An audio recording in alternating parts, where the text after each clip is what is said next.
안녕하세요. 법 읽어주는 공정쌤입니다. 이번 시간은 도시개발법 세 번째 시간으로서 사업 시행 방식 중 수용 또는 사용에 의한 도시개발 사업 시행 방식에 대해서 법을 읽어보도록 하겠습니다. 제22조 토지 등의 수용 또는 사용 이랑 시행자는 도시개발 사업에 필요한 토지 등을 수용하거나 사용할 수 있다. 사업 시행자에게 토지의 수용권을 주는 건데요. 다만 제11조 제1항 5호 및 7호부터 제11호까지에 해당하는 시행자는 사업 대상 토지 면적 3분의 2 이상에 해당하는 토지를 소유하고 토지 소유자 총수의 2분의 1 이상에 해당하는 자의 동의를 받아야 한다. 면적의 3분의 2와 총수의 2분의 1 이상에 해당하는 자의 동의를 받아야 하는데요. 자, 시행자 모두에게 토지 수용권을 주는 것이 아니고 1호부터 4호까지의 공영개발 방식의 시행자를 제외한 5호는 토지 소유자가 되겠고 6호는 조합.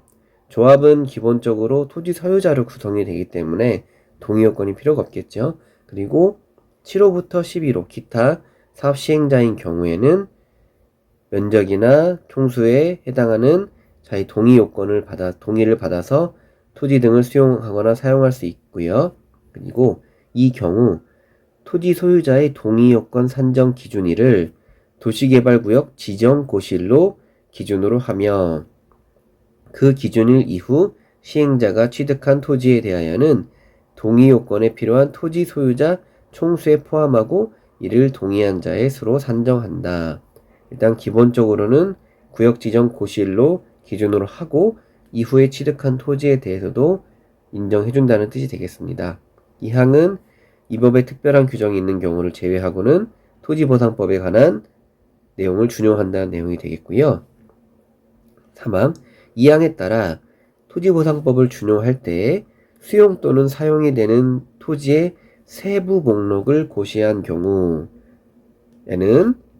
토지보상법에 따른 사업 인정 및 그 고시가 있었던 것으로 본다. 토지보상법에 따른 사업 인정은 이 토지보상법의 풀네임이 공익사업을 위한 토지 등의 취득 및 보상에 관한 법률이고요. 사업인정이라는 것은 공익사업으로 인정을 받았다는 뜻이 됩니다. 중앙토지수용위원회로부터 또는 지방토지수용위원회로부터 이 사업이 공익사업이다. 공익사업이기 때문에 토지 수용권을 준다. 라고 인정을 받게 되는 것입니다. 언제? 토지의 세부 목록. 이 토지는 어떤 도시개발구역 안에 어떠한 토지들이 편입이 되고 그 편입된 토지의 소유자는 누구인지 그 토지에 관한 정보 같은 것들이 고시가 됐을 때 사업 인정 및 고시가 있었던 것으로 보고요. 재결 신청은 도시개발 사업 시행기간 종료일까지 하도록 되어 있습니다. 그 밖에 동의자수 산정 방법 등은 대통령령으로 정하고 있고 우리가 앞 시간에서 계속 살펴봤기 때문에 이 부분은 넘어가도록 하겠습니다. 23조 토지 상환 채권의 발행. 채권 중에서 토지 상환 채권의 발행에 대해서 알아보면 이랑 시행자는 토지 소유자가 원하면 토지 등의 매수 대금의 일부를 지급하기 위하여 대통령령으로 정하는 바에 따라 사업 시행으로 조성된 토지 건축물로 상환하는 채권, 즉 토지 상환 채권을 발행할 수 있다고 합니다. 토지 소유자가 원하면 토지의 매수 대금을 채권으로 준다는 얘기가 되겠는데요. 다만 제11조 1항 5호부터 11호까지 즉 공영개발 방식을 제외한 시행자는 대통령령으로 정하는 금융기관, 은행, 보험회사, 공제조합 등으로부터 지급보증까지 받아야만 발행할 수 있다고 하네요. 그리고 발행하는 채권의 규모는 토지 상환 채권으로 상환할 토지 건축물이 해당 도시개발 사업으로 조성되는 분양 토지 또는 분양 건축물 면적의 2분의 1을 초과하지 않는 범위에서 발행할 수 있습니다. 이항 시행자는 토지 상환 채권을 발행하려면 상환 채권의 발행 계획을 미리 작성하여 지정권자의 승인을 받도록 되어 있고요. 세부 사항들은 대통령령으로 정하는데 발행할 때는 공고가 필요하고 채권은 김영식 증권이 되겠습니다. 24조 이주대책 등 시행자는 공익사업을 위한 토지 등의 취득 및 보상에 관한 법률로 정하는 바에 따라 도시개발 사업의 시행에 필요한 토지 등의 제공으로 생활의 근거를 상실하게 되는 자에 관한 이주대책 등을 수립 시행하도록 되어 있습니다. 25조 선수금인데요. 1항 시행자는 조성 토지 등과 도시개발 사업으로 조성되는 토지 등과 도시개발 사업으로 조성되지 아니한 토지를 원형지라고 하는데요. 자, 조성된 토지는 기존의 도시개발 사업을 시작하기 전의 토지를 말 그대로 개발을 해서 공급하는 토지가 조성 토지가 되겠고, 원형지는 있는 그대로의 상태, 공사를 하지 않은 포크레인 같은 공사를 아예 시작도 하지 않은 상태의 토지, 원형지를 공급받거나 이용하려는 자로부터 해당 대금의 전부 또는 일부를 받을 수 있습니다. 즉, 분양을 할 때 돈을 받도록 되어 있는데 미리 돈을 받는 거예요.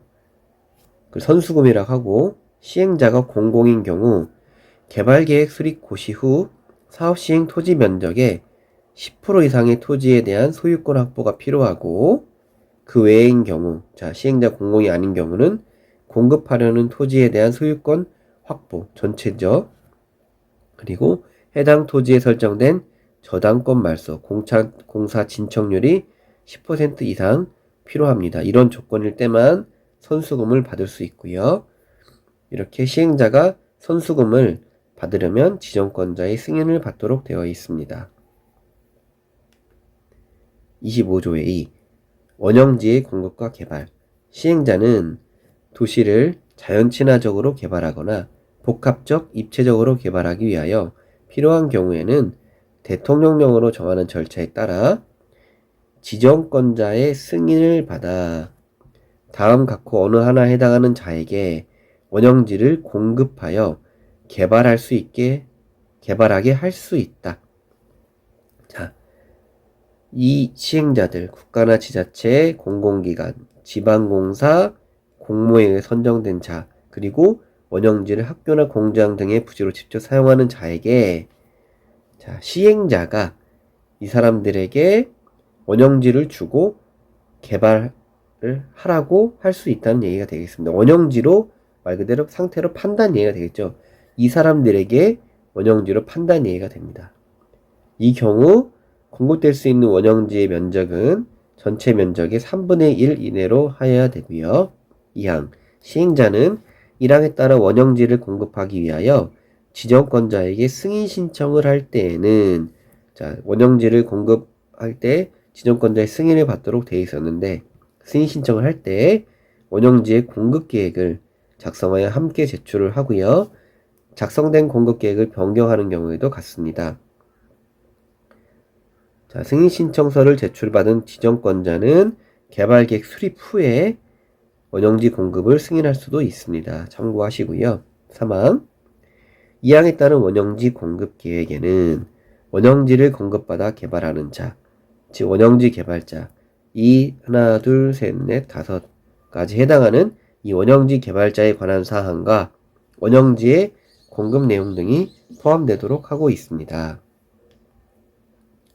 4항 시행자는 제5조 제1항 제7호에 의해 따른 개발 방향과 제1, 2항에 따른 승인 내역 공급 계획에 따라 원형지 개발자와, 자, 시행자가 원형지 개발자와 공급 계약을 체결한 후 개발자로부터 세부 계획을 제출받아서, 자, 실시 계획의 내용에 반영해야 한다. 개발 계획이 수립되고 이후에 실시 계획이 수립이 되는데, 원형지를 공급할 때에는 원형지 개발자와 공급 계약을 체결한 후에 그 세부 계획을 실시 계획의 내용에 반영하도록 되어 있습니다. 자, 지정권자가 원형지 공급 계획을 승인할 때에는, 자, 개발 밀도나 토지 용도별 면적 및 배치, 교통 처리 계획 및 기반시설 설치 등에 관한 조건을 붙여서 승인을 할 수도 있네요. 자, 국가 및 지자체를 제외한 원형지 개발자, 앞에서 살펴봤던 5가지 사항 중 국가 및 지방자치단체를 제외한 원형지 개발자는 대통령령으로 정하는 기간 안에는 원형지를 매각할 수가 없습니다. 다른 사람한테 매각할 수는 없고요. 다만 이주용 주택이나 공공문화시설 등 이런 시설들을 할 때는 미리 지정권자의 승인을 받아서 매각할 수 있다고 하네요. 자, 그러면 원형지로 매각이 제한되는 기간은 원형지에 대한 공사 완료 공고일로부터 5년, 원형지 공급 계약일로부터 10년 이내는 원형지를 매각할 수 없고, 원형지를 매각할 수 있는 용지들은 기반시설 용지, 임대주택 용지, 원형지 개발자가 직접 조성하거나 운영하기 어려운 시설의 설치를 위한 용지, 이주용 주택, 공공문화시설 등은 이 5년이나 10년이 도래하지 않아도 원형지를 매각할 수가 있게 됩니다. 7항 지정권자는 다음 각호 어느 하나에 해당하는 경우에는 원형지 공급 승인을 취소하거나 그 시행자로 하여금 그 이행의 촉구, 원상 회복 또는 손해배상의 청구, 원형지 공급 계약의 해제 등 필요한 조치를 취할 것을 요구할 수 있다. 자, 어떤 경우냐면 1호 시행자가 원형지 공급 계획을 수립을 했잖아요. 공급 계획을 수립을 해서 지정권자 승인을 받는데 그 계획대로 토지 이용을 하지 않았을 때 2호 원형지 개발자가 시행자와 공급 계약을 체결한 후에 세부 계획을 제출하잖아요. 그 제출한 세부 계획의 내용대로 사업을 시행하지 않는 경우, 그리고 시행자 또는 원형지 개발자가 5항이면 지정권자가 원형지 공급에 관한 걸 승인을 할 때 이행 조건을 붙일 수 있는데 그 이행 조건을 이행하지 아니한 경우도 지정권자가 이러한 사항들의 조치를 취할 수 있다고 되어 있습니다. 8항 시행자는 다음 각호 어느 하나에 해당하는 경우 원형지 공급 계약을 해제할 수 있습니다. 자, 해제 요건이 나오네요. 자, 1호 원형지 개발자가 세부 계획에서 정한 착수 기한 안에 공사에 착수하지 아니하는 경우나, 그리고 공사를 착수했어요. 공사 착수했는데 세부 계획에서 정한 사업 기간을 넘겨서 사업 시행을 지연하는 경우, 그리고 공급받은 토지의 전부나 일부를 시행자의 동의 없이 3자에게 매각하는 경우, 그리고 그 밖에 공급받은 토지를 세부 계획에서 정한 목표대로 사용하지 아니하는 등 공급 계약의 내용을 위반하는 경우에는 시행자가 원형지 공급 계약을 해지할 수 있도록 되어 있습니다. 원형지 공급과 개발 절차 등에서 세부적으로 알아보면 시행령 제55조의 2, 5항 시행자는 어떠한 사유들이 발생한 경우에 원형지 개발자에게 어떠한 사유들은 법 제25조의 2, 제8항 요런 4가지 사항들이었죠. 이러한 사유가 발생한 경우에는 바로 해지하는 것이 아니고 2회 이상 원형지 개발자에게 시정을 요구하고 원형지 개발자가 시정하지 아니한 경우에 계약을 해지할 수 있다고 합니다. 이 경우 원형지 개발자는 시행자의 시정 요구에 대해서 의견을 제시할 수 있고요. 그리고 원형지 개발자의 선정은 계약 방식 중에서 수의계약 방법으로 하고요. 원형지를 학교나 공장 부지로 직접 사용하는 경우가 있었잖아요.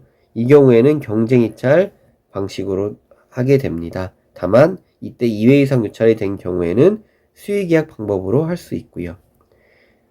그리고 원형지 공급 가격은 개발계에 반영된 원형지 감정 가격에 시행자가 원형지에 설치한 기반시설 등의 공사비를 더한 금액. 원형지에도 어쨌든 기반시설 공급이 필요하니까 기반시설 시행자가 설치한 기반시설까지 포함해서 시행자와 원형지 개발자가 협의하여 결정하도록 되어 있습니다. 26조 조성토지 등의 공급계획. 시행자는 조성토지 등을 공급하려고 할 때에는 조성토지 등의 공급계획을 작성하거나 변경하여 지정권자에게 제출하여야 한다. 이 경우 행정청이 아닌 시행자는 시장, 군수, 구청장을 거쳐서 지정권자에게 바로가 아닌 거쳐서 공급계획을 제출하도록 되어 있습니다. 조성토지 등은 원형지를 제외한 토지예요.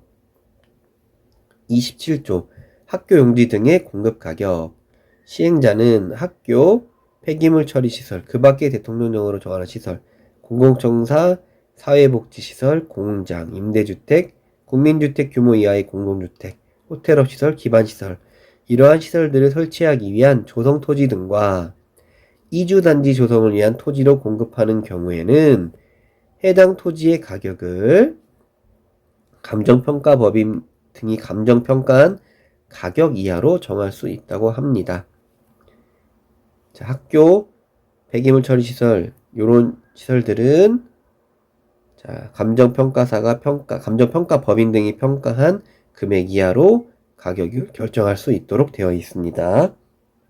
그리고 자, 공영개발 방식의 시행자는 제1항에서 정한 토지 외에 자, 공공사업 시행자들은 이 해당하는 토지 외에도 지역 특성화 사업 유치 등 도시개발 사업 활성화를 위하여 필요한 경우에는 자, 이러한 이외의 토지들도 감정평가 가격 이하로 공급할 수가 있다고 되어 있습니다. 오늘 짧게 수용 또는 사용 방식에 따른 사업 시행을 알아봤고요. 다음 시간에 환지 방식에 따른 사업 시행을 알아보도록 하겠습니다.